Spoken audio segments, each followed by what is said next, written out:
I think one of the big challenges that's going on right now, Buck, is there is so much daily news that it is accelerated to a level that I don't know we've ever seen before, even in the Trump era. And we just talked about this with Andy McCarthy in the last hour. There weren't this many legal proceedings, for example, taking place simultaneously.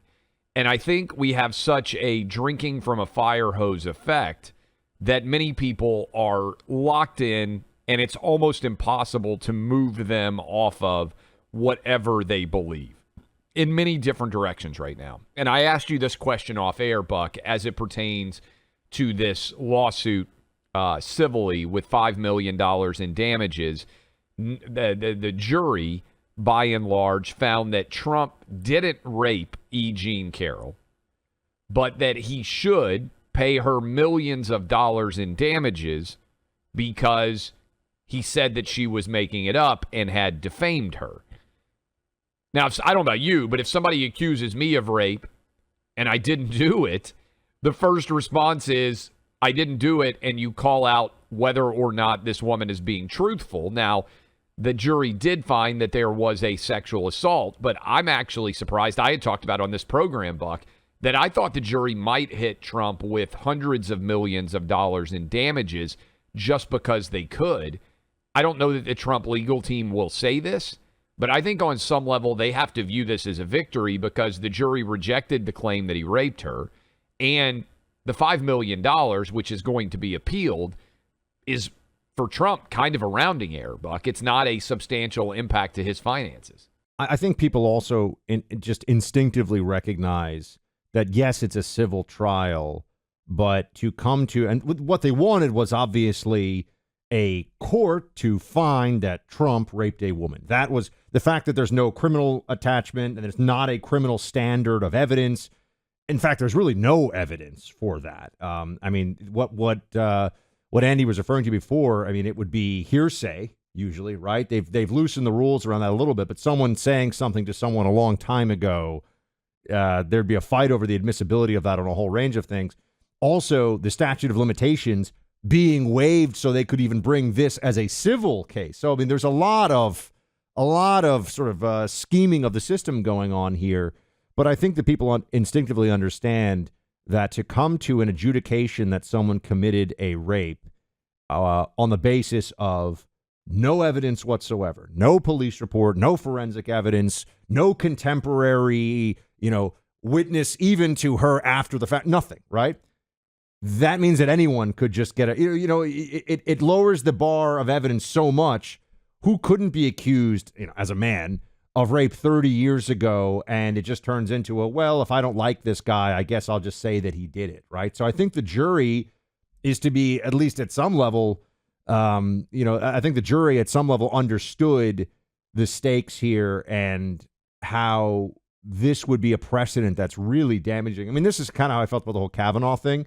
If Kavanaugh was going to lose a Supreme Court seat because of these three allegations that range from frivolous and baseless to completely insane on the scale of than any of us. And that was what I think really stuck with people about that. Like, if they could do that to Kavanaugh, they could do that to your dad. They could do that to your husband. They could do it to anybody. And with Trump in this case, too, okay, they think maybe something happened, but I don't think they wanted to open up we're just going to say you raped someone and then give a huge award without any actual evidence. I mean, it wouldn't even come close in a criminal trial, right? This wouldn't have even been brought as a case and couldn't be brought as a case. But I think what a lot of people are, because the media is not going to cover it, this civil trial, which Donald Trump basically offered no defense to, he didn't appear in the court. That jury found that he did not rape this woman based on a preponderance of the evidence, not that beyond a reasonable doubt he hadn't committed rape. They said he didn't do it because the standard in the civil trial is 50% one way or the other. It's not even likely. This jury said it's not even likely based on what you can show us that this occurred as a rape, right? It is unlikely is what the actual standard shows us. And the $5 million, whatever, in the grand scheme of things for Trump, I mean, this is a relatively small amount for him. Now, the question that I asked you off the air, Buck, does this in any way impact the race? My theory is no. Now, I understand the Democrats are going to say, and he was even found in a civil trial to have committed sexual assault in the 1990s, and he has to pay. I think people already have made up their mind on Trump, and unfortunately, to a large degree on Biden, too. Less so on Biden, because I don't think he's been quite under the same microscope as Trump has. But even when a huge majority of you out there have seen the evidence and you believe Biden and his family have violated the law and taken millions of dollars in improper payments, I believe you're right on that. But on the flip side, tens of millions of people believe that Donald Trump is a rapist, Neanderthal, grabber by the pussy willow guy, and no evidence is going to change their minds. So I wonder, in many ways, we've got all this turmoil, all this, tempest. Does it actually move anything in either direction, Buck? So I try to apply the lessons that we have learned and what we have seen recently in our politics to this. And, 2022 for me should have been all about COVID, all about the economy, all about crime and the border. And there were polls that showed that those were the overwhelming overall issues.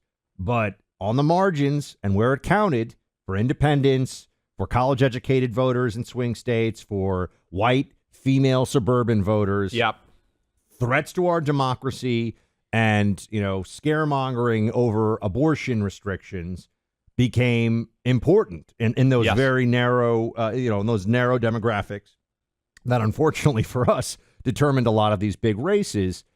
And I think that with this, yes, Clay, most people, it just turns into background noise. I also believe there are more serious charges coming against Trump that they're going to push forward. We didn't get to ask Andy about that, whether he thinks the federal prosecution is actually going to happen. So we'll have to have him back on that. But I do believe that for some of the female suburban voters out there, that the Trump defamation settlement is something Democrats will use. It's not going to have major effect, but it might have precise effect in some places on that one demographic. They just find Trump. The numbers show that group, female independent voters in the suburbs in particular, Trump's got a problem with them. Oh, and I don't know if I think this is going to hurt. He's got 100% got a problem with them. But there's no, I guess my point is, Buck, what happened in this civil trial was not going to change that. Oh, that doesn't probably change. It might, harden some of their thinking, but it's not changing anyone's thinking. Yeah, and this is, to me, where the election's going to be won or lost. I know a lot of women. I live in the suburbs, and I know a lot of women who would vote Republican and will not vote Trump. I don't know any hardly men at this point, personally, who are out there saying, Trump so personally offends me that I will not vote for him. I know there's a few of those dudes in the media who are like always grabbing their heart and like falling on the fainting couch, like, our democracy. Can you believe the tweet that Trump sent or the Truth Social? I've got to get me my fan. Please, dear Lord, how have we ever reached this world? I understand that some of those people exist, and they're always going on MSNBC, and they're like out there genuflecting at how dangerous Trump is. Like, Andrew Jackson killed a man in a duel, all right? Like, if you go study American history, whatever you are troubled by with Donald Trump is like a scintilla as bad as many of the people that are legends in American history, right? You could ask any standard MSNBC watcher, what's worse, Trump being Trump or FDR interning Japanese Americans? That without even blinking an eye, without even stopping for a second, they'll be like, oh, Trump is so much worse. You say what's worse, Woodrow Wilson. There's a lot of things you could talk about that's awful about Woodrow Wilson. But, Woodrow Wilson locking up and actively wanting to lock up even more people for opposition to intervention in the First World War and using the Espionage Act to do so, essentially. Or Donald Trump. They'll tell you Donald Trump is. I mean, you just go down the list. They've convinced themselves of this. And one problem I think we have, Clay, is that for a lot of people who believe things about Trump, the hatred reaches a level where they cannot even take the possibility that they've gone too far, because that would undermine their sense of how righteous they really are in all this, right? So there's no turning back from. There's no recognition of maybe I've been brainwashed into thinking that Trump is basically Hitler. Forget about the fact that that's insane. They'd rather just keep believing the nonsense. Yeah, and Buck, this ties in with something I think that is really important out there is they came out and said only 13% of American kids have history proficiency right now, which is the lowest on record. Certainly that's impacted by COVID. But I think what social media does is it creates a perpetual immediacy, which keeps people from logically analyzing all behavior in a larger historical context, right? Everybody is constantly reacting to the now. And that's always problematic for young kids, Buck, because you remember when you were 12 or 13, the idea of the 1950s might as well have been the 1850s, right? When you're a young kid, anything that happened before you feels ancient. Well, when you both have that going on and you have no historical knowledge with which to base what's going on in America today, this is how you become convinced that America in 2023 is a horribly racist place and the most racist that it's ever been in American history, when the reality is the exact opposite. And I think Trump, in the way, and Trump takes advantage of this sometimes because the news cycle shifts so rapidly, but we're in a perpetual state of immediate crisis and there's almost no perspective. And I think that governs the way that the media behaves as well, if that makes sense to people out there. And it makes it hard to understand, hey, is this a big story? Is that a big story? There's just a constant glut of overwhelming chaos, and lots of people can't cut through, which is why I think there's no real shift oftentimes in public opinions, no matter what happens.